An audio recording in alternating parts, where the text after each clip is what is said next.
Tingginya tingkat inflasi saat ini telah mendorong naiknya suku bunga acuan khususnya di negara-negara maju, sehingga menyeret beberapa perusahaan rintisan atau startup melakukan pemutusan hubungan kerja, PHK. Startup di Indonesia menjadi industri yang terdampak ketidakpastian ekonomi global. Selain melakukan PHK, sejumlah startup tercatat menutup layanan hingga bangkrut sepanjang tahun ini.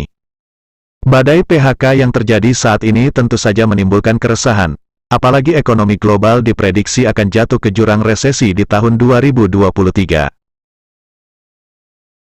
Menurut Direktur Center of Economic and Law Studies, Chelios Bima Yudhistira mengatakan, ramainya gelombang PHK di tanah air disebabkan perusahaan harus menyesuaikan kapasitas produksi dan model bisnis dengan proyeksi resesi yang terjadi di tahun depan.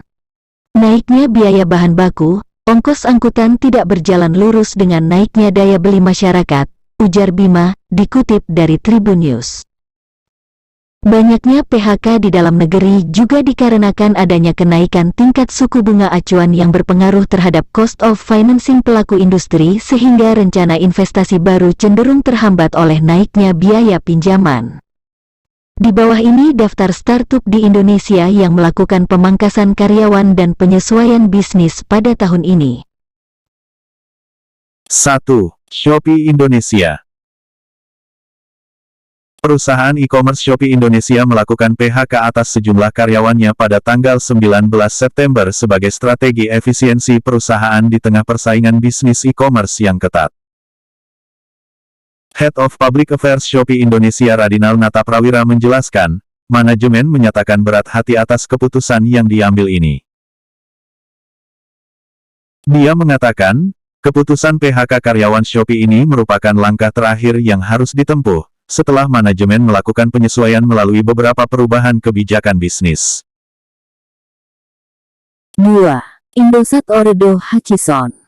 Operator telekomunikasi seluler Indosat Ooredoo Hutchison melakukan pemutusan hubungan kerja PHK terhadap lebih dari 300 karyawannya. Pihak manajemen Indosat Ooredoo Hutchison menawarkan paket kompensasi 37-75 kali upah. Indosat Ooredoo Hutchison menyebut telah menempuh langkah right sizing yang berlangsung dengan lancar. Lebih dari 95% dari karyawan yang terkena dampak telah menerima penawaran paket PHK tersebut, sementara sebagian kecil sisanya masih mempertimbangkan tawaran tersebut. Inisiatif right sizing berjalan lancar serencana dan telah diterima dengan baik oleh sebagian besar karyawan yang terkena dampak. Prosesnya sejalan dengan peraturan perundang-undangan yang ada dan telah dilakukan dengan pertimbangan matang, yang dilakukan secara objektif dan fair, ujar Direktur dan Chief of Human Resources Officer Indosat Ooredoo Hutchison, Irsyad Sahroni. 3. Toko Kripto. Platform perdagangan aset kripto, Toko Kripto juga melakukan pemutusan hubungan kerja, PHK. Vice President Corporate Communication Toko Kripto, Rika Handayani mengatakan, keputusan PHK diambil karena perusahaan melakukan perubahan strategi bisnis. Pihak Toko Kripto pun mengurangi 20% dari total 225 karyawannya atau sekitar 45 orang. Meski melakukan PHK, Toko Kripto berjanji akan merekomendasikan karyawan mereka yang di-PHK kepada perusahaan-perusahaan Web3 dan blockchain yang selama ini telah menjadi mitranya.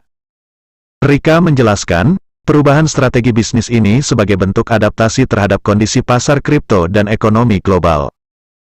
Toko Kripto akan memperkuat kembali bisnis utama sebagai exchange platform serta memisahkan T-Hub dan Toko Mall menjadi entitas yang berbeda. 4. Line. Line sempat menjadi sorotan di media sosial karena dikabarkan telah melakukan PHK terhadap sekitar 80 karyawan di Indonesia.